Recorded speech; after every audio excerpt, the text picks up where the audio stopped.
Hola a todos, ¿cómo están? Sean todos bienvenidos nuevamente a esta su serie Hablemos de Historia Venezuela. Bueno, hoy vamos a continuar con el tema del 19 de abril de 1810, una de nuestras principales efemérides patrias. Y para el día de hoy vamos a tener a el sociólogo e historiador Enrique Alí González, con quien vamos a darle continuidad a lo que ya empezamos a hablar de las causas del 19 de abril, porque esta vez nos vamos a plantear son sus efectos y su trascendencia. Así que espero que sea de su agrado lo que van a ver a continuación y nos seguimos viendo en esta serie más adelante.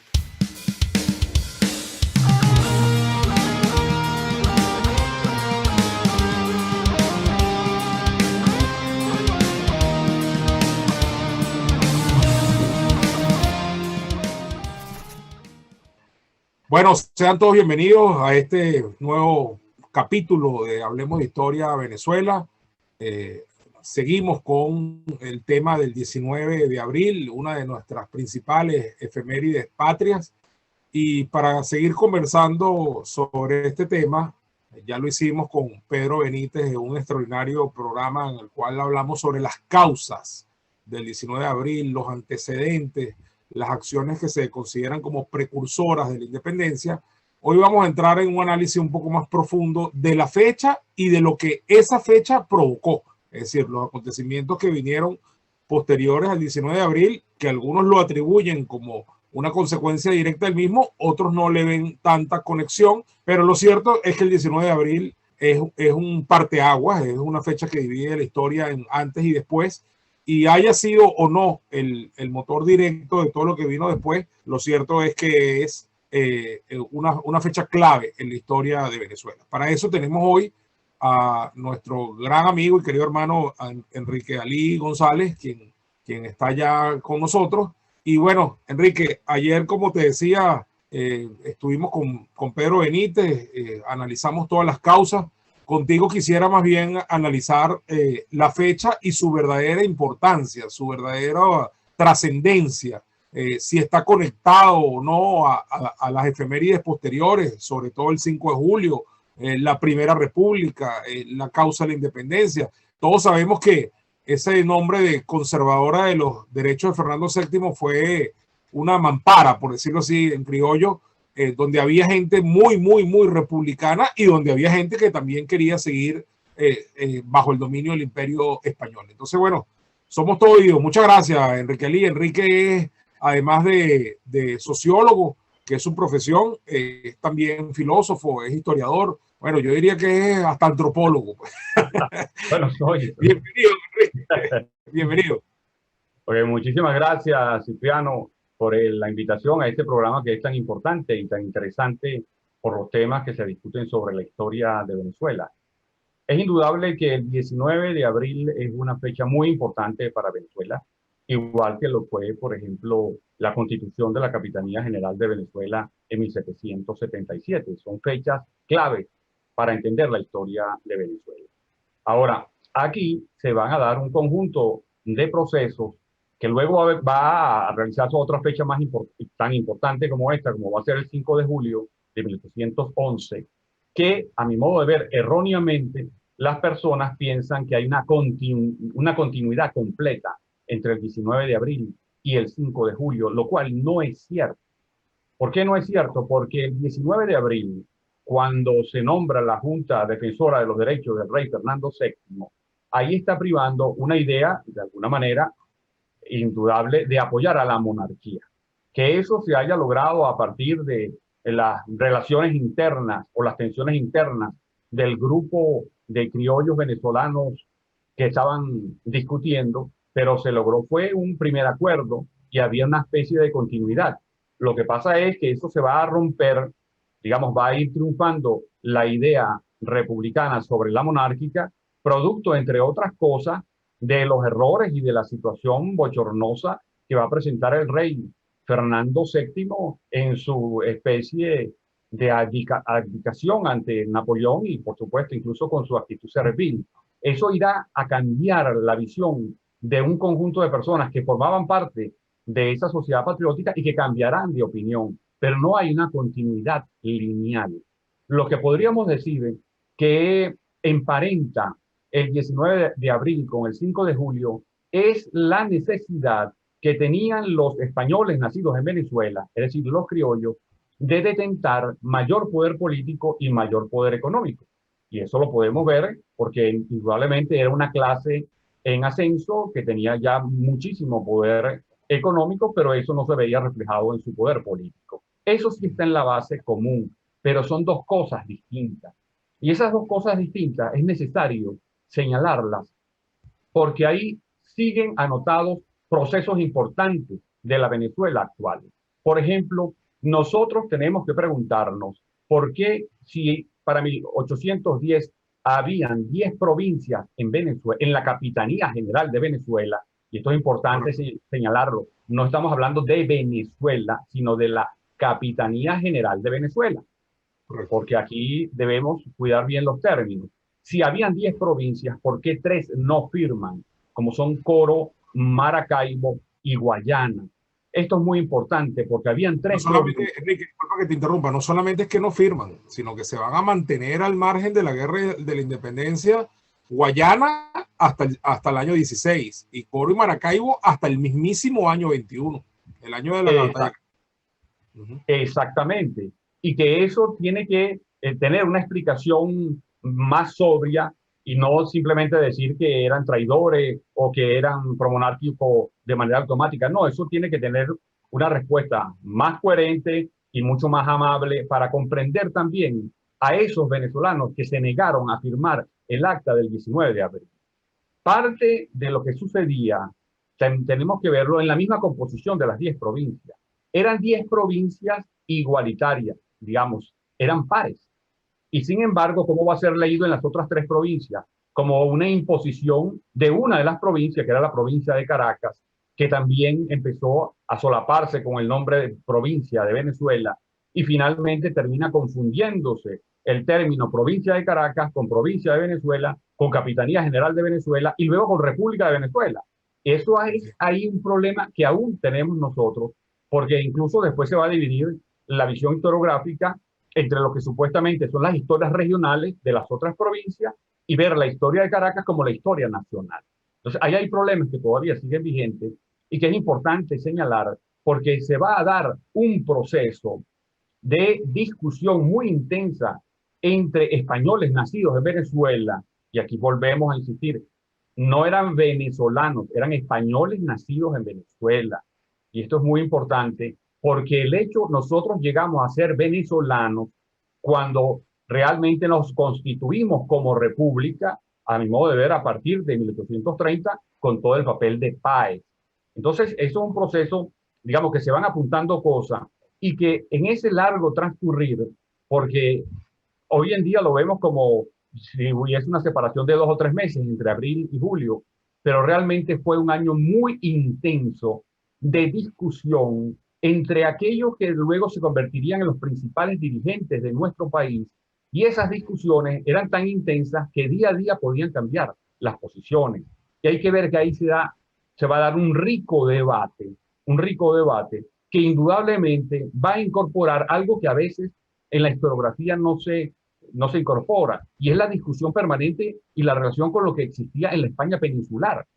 Porque en la España peninsular se van a abrir unos procesos, por ejemplo, el de la guerra civil, primero el de la guerra de liberación nacional del pueblo español en contra de la invasión francesa. Eso va a marcar un punto muy importante, no solamente para la historia universal, porque ahí se inaugura lo que sería la lucha de guerrillas moderna del siglo XIX en adelante, sino también lo que va a significar para escindir el pueblo español entendido en su más alto, en su más ancho grado, no solamente el peninsular, entre dos posiciones que aquí después se van a ver cada vez más tensas, como son la posición que proponía un modelo republicano y la posición que va a proponer un modelo monárquico. Así Entonces, en ese proceso para llegar al 5 de julio, se van convenciendo de muchas cosas, entre otros, por ejemplo, aquellos que tenían una percepción negativa de la República por comprender que en la Revolución Francesa había, en definitiva, devenido en un imperio más absolutista como era el de Napoleón, es decir, un imperio además agresivo, que podían decir, bueno, la república finalmente terminó en un imperio.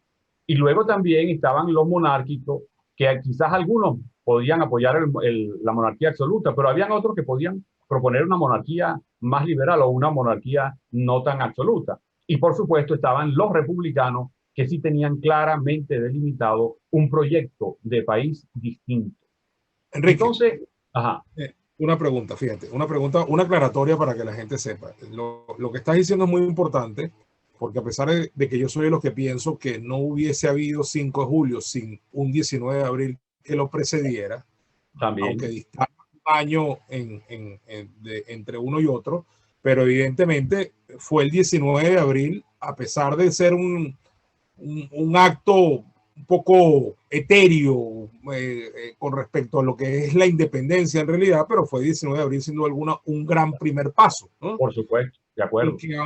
que aunque asume el nombre de Junta Conservadora de los Derechos de Fernando VII, evidentemente al asumir el ayuntamiento, el control político y hacer ver o presentarse como los verdaderos eh, receptores de la soberanía, pues obviamente están abriendo el camino a lo demás. Ahora fíjate, por ejemplo, yo ayer citaba los nombres de algunos de los firmantes del acta del 19 de abril y voy a mencionar solamente los nombres más importantes, los que más suenan, ¿no? Los que quedaron un poco más para la historia, para que entonces hagamos esta pequeña división entre los que estaban con ideas de, no, yo estoy aquí cuidándole el puesto al rey, que había muchos en esa actitud, Exacto. había otros que estaban como dudando y había unos tipos que eran definitivamente republicanos y que lo que estaban ahí era remando para la orilla que les interesaba. Entonces, de los nombres que te voy a leer, te agradecería mucho si podemos identificar más o menos dónde estaban ubicados en ese momento, ¿no? Aquí, por ejemplo, está Francisco Espejo, está José de las Llamosas, está Isidoro Antonio López Méndez, que es hermano de Luis, que es el que termina yendo en la misión con Bolívar y Andrés Bello a Londres. Está Lino de Clemente, que por cierto es el primer ministro de Guerra y Marina que tiene Venezuela. El doctor Juan Germán Rocio, importantísimo, ¿no? José Félix Rivas, que evidentemente era tal vez el más duro de los republicanos que estaban en la Junta, y bueno, Francisco Javier Ustari. Te estoy nombrando nada más 6, 7 nombres de los más de 30 que firmaron el acta del 19 de abril. ¿Cómo dirías tú que estaban las fuerzas para ese momento? Bueno, yo creo que las fuerzas, primero, inicialmente no creo que se hayan constituido como en dos bloques en donde se iban a enfrentar uno al otro y votar, sino que ahí habían una circulación de ideas muy interesantes que podían, en principio, por ejemplo, antes de dar un salto al vacío, hicieron más bien un salto constitucional, como tú mismo lo habías dicho. Sí. En ese salto constitucional, algunos pensaban que seguramente podía remediarse la situación. Otros ya tenían una idea distinta, republicana, que eran minorías en ese momento, que podían ya, digamos que ya habían optado por un sistema distinto. Entonces, pero había una fluidez de ideas, que esa fluidez de ideas los mantuvo inicialmente unidos, digamos, con sus distintos matices, y que era lo que los iba uniendo. Ahí sí, digamos, coincido plenamente contigo y hay que destacarlo, que es lo que los iba uniendo. Ya la conformación de un poder con mayor autonomía, mínimo con mayor autonomía de la corona. Y por supuesto, apuntaba, digamos, a una autonomía que podían disponer en ese momento los virreinatos. Pero nosotros éramos una capitanía general que teníamos mucho menos autonomía de acción que podían tener los virreinatos, el de la Nueva Granada o el de Buenos Aires o el de México. Entonces ahí había un deseo muy claro, explícito de todos de tener un poder político mayor. Ahora, ese poder político mayor estaba dentro de un universo de ideas que compartían algunos más, evidentemente, más republicanos, pero otros también que luego van a tener un papel central en la conformación del 5 de julio, que a mi modo de ver tenía una actitud bien, a mi modo, muy compleja, como es la de Juan Germán Rocio. Porque Juan Germán Rocio es una personalidad absolutamente clave para entender esa especie de puente, de pasar de un sitio a otro, pero no, por ejemplo, previendo que iban a tener una ruptura cultural, sino que inicialmente era una ruptura política de avanzar hacia un nuevo Estado. Y digo esto porque en el caso de Juan Germán Rocio, es un personaje que cuando nosotros hemos hecho un pequeño trabajo sobre él, ¿por qué es tan esencial? Porque imaginémonos que él era para su época prácticamente el precursor, si no quizás el inventor, de ser un católico liberal. Porque Juan Germán Rocio en su momento era desde el punto de vista católico un teólogo, algo que era imposible. Él había hecho análisis, él por su cuenta de la Biblia, cuando la iglesia va a autorizar los estudios de la Biblia para los laicos al final del siglo XIX, y él lo había hecho desde el principio. Es decir, era un catolicismo, pero un catolicismo tan profundo que había hecho ya él mismo una formación teológica y una posición teológica. Y desde ese punto de vista se vinculó al derecho universal de los pueblos a disponer y a derrocar al tirano, entroncándose con la teología del siglo XVIII, escrita por los jesuitas, de la idea de la guerra justa y de derrocar al tirano. Desde ese punto de vista, él pensaba que podía luego llegarse a la república o que podía llegarse a un Estado republicano en general, quizás no lo presentía en ese momento como ruptura, pero sí empezó a ver que en la república podía darse eso, pero sin romper con la corona. Ese es un personaje clave. Ahora, yo Enrique, creo... ojo, tienes razón en cuanto a la importancia de Rocio y todo esto que acabas de decir. Pero que además que era masón. Claro, y entre las muchas cosas que no dije de ti es que también eres teólogo. pero, pero fíjate, sí, claro, y todo, y ayer lo explicaba con Pedro, no dije exactamente que todo esto de la masonería era un hilo conductor detrás, pero sí dije que Francisco Miranda había organizado ya y era el personaje al que me iba a referir cuando te interrumpí, el otro gran personaje clave de todo este asunto y que lleva las cosas hacia donde fueron, es que Miranda regresa a Venezuela a finales de 1810 y Miranda había articulado un vasto movimiento a lo largo y ancho de toda América, desde México hasta Brasil, porque había organizado una red de logias que, si bien no eran regulares de la orden masónica, se seguían por algunos ritos y algunos compromisos y el secretismo que caracterizaba la orden, y a través de esas logias que se llamaron lautarinas, que tenían su logia madre en una reunión que funcionaba en la propia casa de Miranda en Londres, que era la gran reunión americana,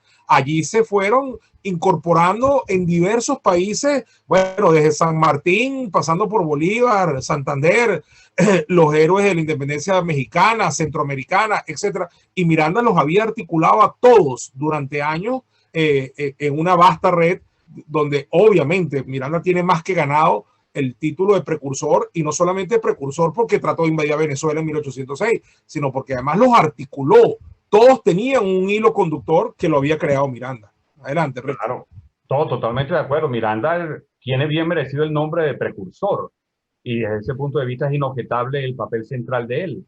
Ahora, creo que esa lucha, esa inicialmente lucha de ideas que se iba haciendo, va a provocar no solamente la llegada del 5 de julio, en donde evidentemente había una mayoría republicana, porque también los que podían defender a la corona, que no hoy en día no sería, digamos, a lo mejor quizás algunos de los firmantes del 5 de julio podían haber sido promonárquicos en el 19 de abril. Lo que pasa que para el 5 de julio de 1811 era indefendible la posición de Fernando VII. Era una especie de vergüenza por la actitud servil de él. Entonces, eso evidentemente hizo en general para todo lo que eran las principales fuerzas dirigentes. Bueno, se congeló un momentico la imagen de Enrique. Vamos a esperar que recuperemos la conexión, mientras que el problema de Internet, obviamente es un problema de Internet. Ya sabemos los graves problemas que tenemos aquí en Venezuela sobre esto. Vamos a esperar que Enrique que vuelva o se reconecte, como quieras hacerlo, Enrique. Si me estás oyendo, puedes desconectarte y volverte a conectar, o podemos seguir esperando que se descongele la imagen. En dado caso, lo que está diciendo Enrique en este momento es sumamente importante, es decir, hay una suerte de evolución en el pensamiento de los que habían protagonizado el 19 de abril de 1810, sobre todo los que no estaban en la onda independentista republicana en ese momento, sino que genuinamente lo que querían hacer era proteger los derechos del sucesor de la corona, que era Fernando VII, ya que para el momento de la invasión napoleónica el rey es Carlos IV, pero Fernando VII era su legítimo heredero, por decirlo así, desde el punto de vista del ordenamiento jurídico español. Entonces muchos de los que firman el acta el 19 de abril con ese nombre de Junta Conservadora de los Derechos de Fernando VII, ya para julio de 1811 están convencidos de que hay que dar un paso hacia adelante, y ese paso es en función de la independencia. Por eso es que se va a declarar a la República y finalmente viene el tema de la firma del acta, con lo cual ya sí se da un paso muy contundente con respecto a la República y a la independencia. Bueno, vemos que ya Enrique Ali González, nuestro invitado de hoy, se está reconectando. Lamentablemente nos van a quedar poco menos de 10 minutos cuando él logre la reconexión, pero aquí va la idea clara de lo que él estaba diciendo. Enrique, en estos 2 minutos de desconexión, aclaré el tema del pensamiento evolutivo entre del 19 de abril al 5 de julio con respecto a quienes no estaban convencidos al principio y se terminaron de convencer después y dieron ese paso tan importante como fue la declaración de la independencia del 5 de julio. Y bueno, ya para ese momento estaba convocado el Congreso Constituyente de 1811, que termina produciendo la primera constitución de Venezuela, que a su vez es la tercera del mundo y la primera del mundo hispano, que es la famosa Constitución de 1811. Adelante, Enrique. Exacto, bueno, perfectamente de acuerdo, ya luego de esta interrupción. Y quizás, y aquí viene una hipótesis que he venido pensando, se logró, y el 5 de julio quizás es una expresión de eso, se logró el consenso entre los sectores políticos dominantes de los criollos, es decir, los sectores políticos más activos y más importantes, un consenso en relación a la República, unos absolutamente convencidos de la República, otros simplemente convencidos de la imposibilidad de defender a Fernando VII. Y quizás eso pudiera explicar que luego la oposición, cuando viene la recuperación de Fernando VII y comienza la lucha ya en contra de lo que había sido este intento de separación de España, que realmente va a dar inicio a una guerra de secesión, cuando viene la reacción directa de la monarquía de Fernando VII, la lucha no se va a dar abiertamente como si fueran republicanos y monárquicos, sino que aquí en Venezuela se transforma la lucha en una lucha de clases que serían de los sectores pardos contra los criollos, es decir, en una típica lucha de clases, porque ya no se iba a invocar la lucha como por ejemplo había directamente en la península entre republicanos y monárquicos, sino se convierte en lucha de clases, lo que algunos han llamado lucha de castas, con todo lo que sabemos del papel de Boves, etcétera, de Morales, pero ahí va cambiando un tono y ese tono va haciendo que por una parte se convierta más en una lucha de clases, etcétera, pero por lo otro también se afiance como una idea central de lo que se está creando como una nación nueva, como Venezuela, la idea de república. De tal manera que el republicanismo se va a convertir desde ese momento en Venezuela en la idea absolutamente dominante, y más nunca habrá una especie de coqueteo con la idea monárquica como si la hubo en México, por ejemplo. Qué interesante. Entonces, interesante. Y fíjate que este tema de las castas es tan importante, y de las clases sociales de la época, que incluso cuando uno va a analizar las causas de la Primera República, de la caída de la Primera República, claro, tendemos mucho a poner el foco solamente en la capitulación precedida de la pérdida del castillo de Puerto Cabello. Y evidentemente la pérdida de Puerto Cabello fue muy importante porque ahí estaba el principal parque de armas con que contaba la revolución, eso no hay duda. Y lamentablemente se perdió a manos de Simón Bolívar, cosa que hay que decirla, independientemente que hay gente que no le gusta que uno lo diga, pero fue así. Y además en unas circunstancias muy polémicas, además, ¿no? La forma en que Bolívar pierde el control del castillo, traicionado por Bironi, pero en unas circunstancias polémicas. Lo que te quiero decir es que el otro hecho que concurre a la caída de la Primera República y que es menos mencionado es que el Congreso y Miranda, ya que como dictador y generalísimo que tenía todos los poderes en ese momento, emiten una norma para que los negros esclavos se tengan que sumar obligatoriamente a la causa de la independencia, tengan que servir en el ejército republicano, y resulta ser que se rebelaron. Los esclavos se rebelaron en junio de 1812 y no quisieron servir a la causa patriota y más bien le juraron lealtad al rey de España, cosa que no tengo la menor duda que también en la mayoría de los pardos y de los mulatos ese era más o menos el sentimiento mayoritario de la población venezolana, con excepción obviamente de los blancos criollos, ¿no? Exacto, porque para los esclavos era trabajar a favor de los amos directos, y entonces ellos preferían evidentemente trabajar por la posible libertad que le podía ofrecer la corona.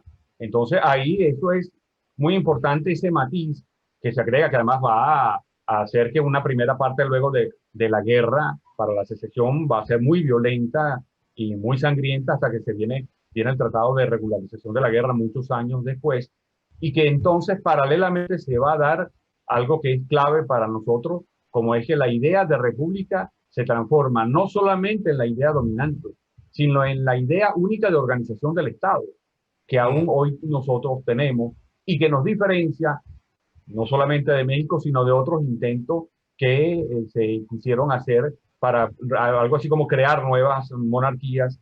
Y por eso es que, por ejemplo, cuando a Bolívar más adelante le van a proponer algo así, él va a rechazarlo contundentemente.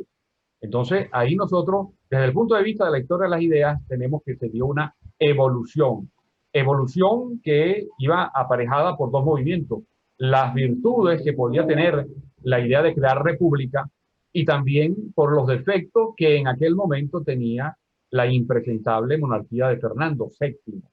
Ahora, eso, si lo vemos en una historia de las ideas más universal, eso no significa que sea la única idea de monarquía posible, porque luego habrán otros tipos de monarquía, como es, por ejemplo, la idea de monarquía constitucional, que en los países que tenían esa tradición son capaces de dar ese salto y establecer una monarquía constitucional como la actual España a partir de 1976.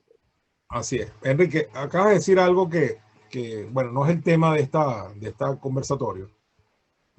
Por cierto, nos quedan pocos minutos, pero jurungando un poco, leyendo la biografía de Bolívar de Líbano Aguirre, me di cuenta de que en realidad Bolívar no descartó tan contundentemente, por lo menos al principio, esa idea de traer un príncipe o un rey europeo para nuestras repúblicas nacientes, sino que más bien guardó un misterioso silencio entre 1828 y 1829, porque ese tema se recrudeció justamente a raíz del atentado de la noche septembrina, porque algunos empezaron a preguntarse, bueno, ¿y si hubieran matado a Bolívar, qué hubiese pasado? Porque ya Santander había caído en desgracia, de hecho había sido destituido como vicepresidente. Además quedó claro que había estado detrás del atentado, a pesar de que él no fue uno de los perpetuadores, por decirlo así. No fue un actor de la noche del 25 de septiembre, pero estaba detrás del grupo que lo intentó. Entonces se dio un gran debate y algunos empezaron a reunirse con la idea de discutir la sucesión de Bolívar. Y resulta ser que una de las ideas que pusieron sobre la mesa fue traer un rey, un príncipe europeo, ¿no?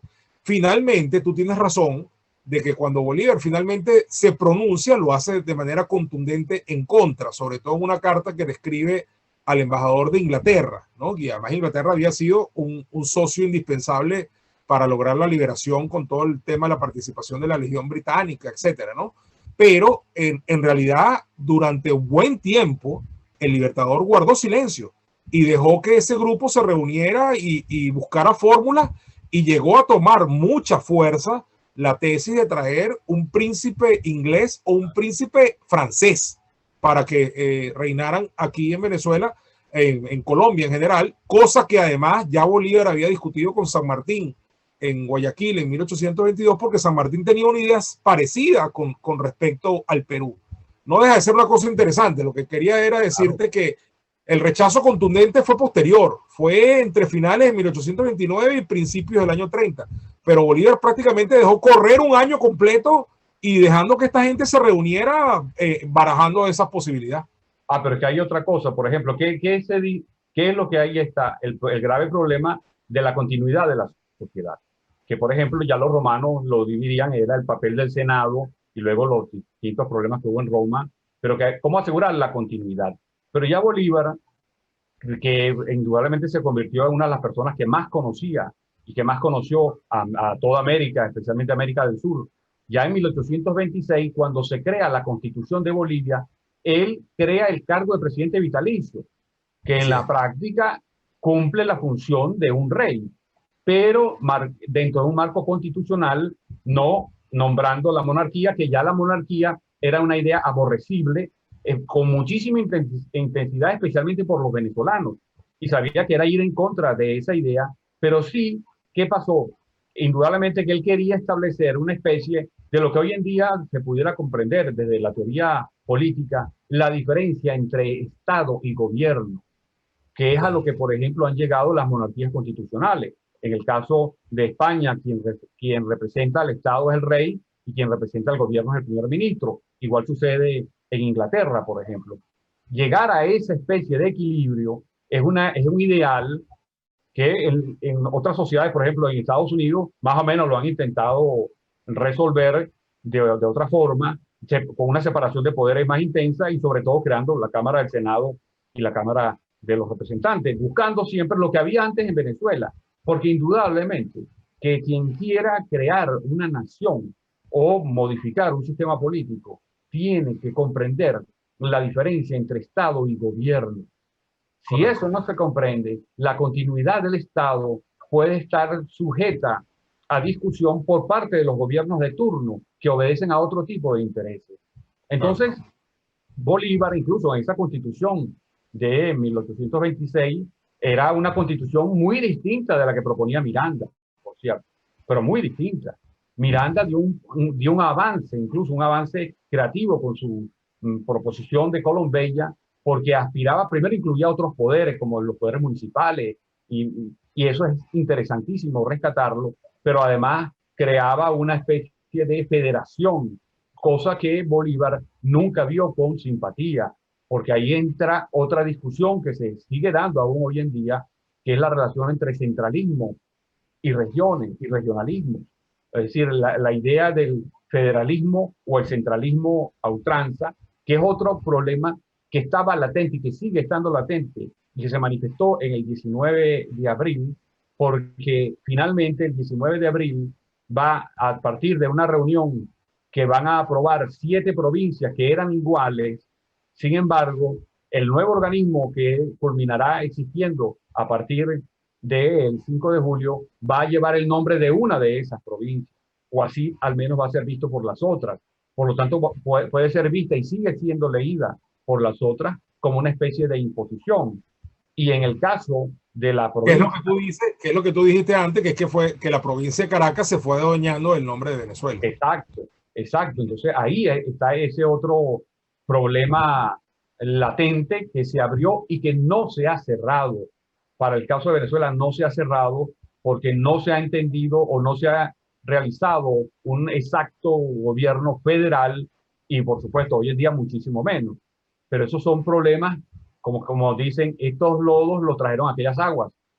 Y, y por eso es que discutir el 19 de abril hoy no es simplemente recordar es vivir, como diría la canción, sino es que estamos recordando lo que somos y lo que somos viene en gran parte de ahí.